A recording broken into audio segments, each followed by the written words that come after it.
1990 में कुवैत पर इराकी कब्जे के दौरान ब्रिटिश एयरवेज की परवाज़ BA-149 की कुवैत में लैंडिंग कई बरसों तक मुतनाज़ और मुहिमा बनी रही, क्योंकि इसके बारे में दावा किया गया था कि इस परवाज़ को बरतानवी हुकूमत ने एक खुफिया मिशन के लिए इस्तेमाल किया था, जिसके नतीजे में मुसाफिरों और अमले के अरकान को 5 माह तक कैद और बदसलूकी का सामना करना पड़ा था। फ्लाइट 149 1 अगस्त 1990 की शाम लंदन से बरास्ता कुवैत एशिया के लिए अपने शेड्यूल के मुताबिक रवाना हुई थी। परवाज ने 2 अगस्त को कुवैत में लैंड किया। इस हकीकत से कतई नज़र के कुवैत पर इराकी अफवाज का हमला उसी रात शुरू हो चुका था और दूसरी एयरलाइंस ने कुवैत में लैंडिंग के बजाय अपनी परवाज़ों के रुख नज़दीकी ममालिक की जानिब मोड़ दिए थे। एंथनी पीस को 1988 में कुवैत में तैनात किया गया था। उनके बकौल सियासी इंटेलिजेंस के फ़राइज़ उनके सपुर्द किए गए थे। वो इससे कबल बरतानवी खुफिया इदारे MI6 के ऑफिसर की हैसियत से बरतानवी सफारत खाने में तैनात रह चुके थे।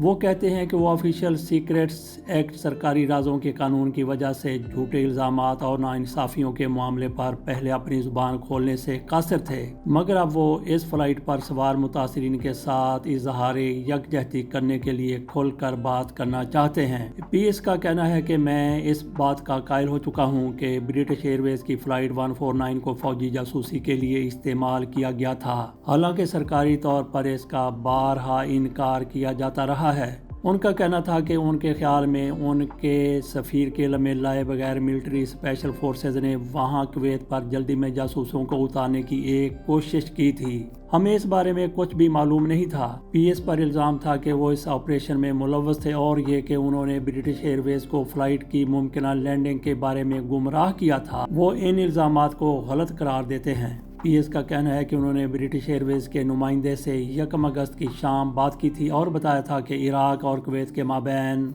लावा पक रहा है, मगर उस वक्त तक हमला शुरू नहीं हुआ था।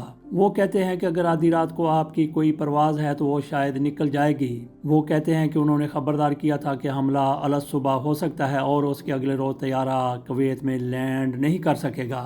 ब्रिटिश एयरवेज की इस फ्लाइट पर कैप्टन सर्विसेज के डायरेक्टर क्लाइव अर्दी को याद है कि कुवैत पहुंचने के बाद बरतानवी फौजी वर्दी में मलबूस एक शख्स ने जहाज़ के दरवाजे पर उनका खैर मकदम किया था। उस शख्स ने कहा कि वो लंदन के हेथरू एयरपोर्ट पर जहाज़ में सवार होने वाले 10 मुसाफिरों से मिलना चाहते हैं। उन मुसाफिरों को जहाज़ के अगले हिस्से में लाया गया। वो उतरे और उसके बाद उन्हें किसी ने नहीं देखा। अर्दी का कहना है कि इन लोगों जिन्हें तैयारे से उतार लिया गया था उनको कुवैत पहुंचाने के लिए दीगर मुसाफिर मर्दों, औरतों और बच्चों पर तरजीह दी गई।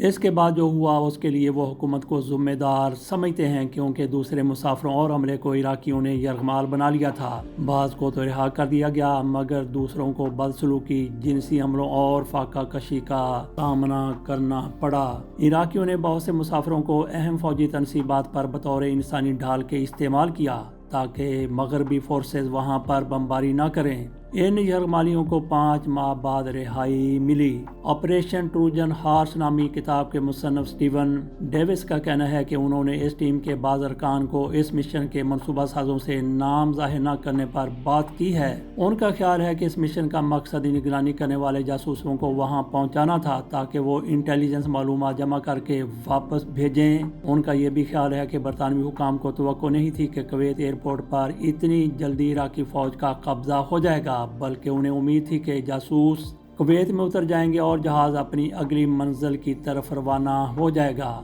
इनका यह भी कहना है कि जहाज़ का किराया फौजी अकाउंट से अदा किया गया था और उनका ख्याल है कि ब्रिटिश एयरवेज को इस ऑपरेशन के बारे में पता था। उसके जवाब में वजारत दिफा ने बरतानवी पार्लिमान के ईवान नुमाइंदगान में दिए गए एक सबका बयान का हवाला देते हुए कहा, 2007 में बरतानवी हुकूमत ने वाज़े तौर पर पार्लियामेंट में तस्दीक की थी कि 1990 में हुकूमत ने किसी तौर फौजी अमले के लिए परवाज़ का नाजायज इस्तेमाल नहीं किया था। ब्रिटिश एयरवेज ने हुकूमत की सबका तरदीदों का हवाला देते हुए किसी भी तबसरे से इनकार किया। 18 साल जिन्नी जेल जहाज के अगबी हिस्से में अपनी बहन के साथ इसी परवाज में बैठे हुए थे। उन्हें याद है कि उनके बराबर में बैठे हुए 2 आदमी रास्ते भर खामोश रहे। उनका ख्याल है कि इन आदमियों का ताल्लुक स्पेशल फोर्स से था। انہیں یاد ہے کہ جب پرواز نے لینڈ کیا تو بڑا غیر حقیقی سا منظر تھا۔ ایئرپورٹ سے گراؤنڈ سٹاف غائب تھا اور ماسوائے کویت ایئر ویز کے کوئی دوسرا جہاز وہاں پر نہیں تھا۔ انہوں نے آرام کرنے کے لیے ٹانگیں پھیلائیں تو انہیں ایئرپورٹ کے قریب سے دھماکوں کی آوازیں سنائی دینے لگیں۔ اس وقت ہمیں پتہ چلا کہ یقیناً کچھ گڑبڑ ہے۔ ہم نہیں جانتے تھے کہ کہاں جائیں اور کیا کریں۔ انہوں نے اپنے برابر بیٹھے ہوئے 2 آدمیوں کو پھر کبھی نہیں دیکھا۔ وہ کہتی ہیں کہ میں چاہتی تھی کہ جیسے ہم واپس برطانیہ پہنچیں تو سامنے آئے مگر کچھ پتہ نہیں چلا۔ ہم پر تمام دروازے بند کر دیے گئے۔ ڈیوس کی کتاب کی رونمائی اس جہاز کی لینڈنگ کی 31ویں برسی کے موقع پر ایک پریس کانفرنس میں ہوئی اور اس میں بعض یرغمال بنائے جانے والے لوگوں کے بارے میں معلومات اور خود پیس کا موقف پہلی مرتبہ پیش کیا گیا۔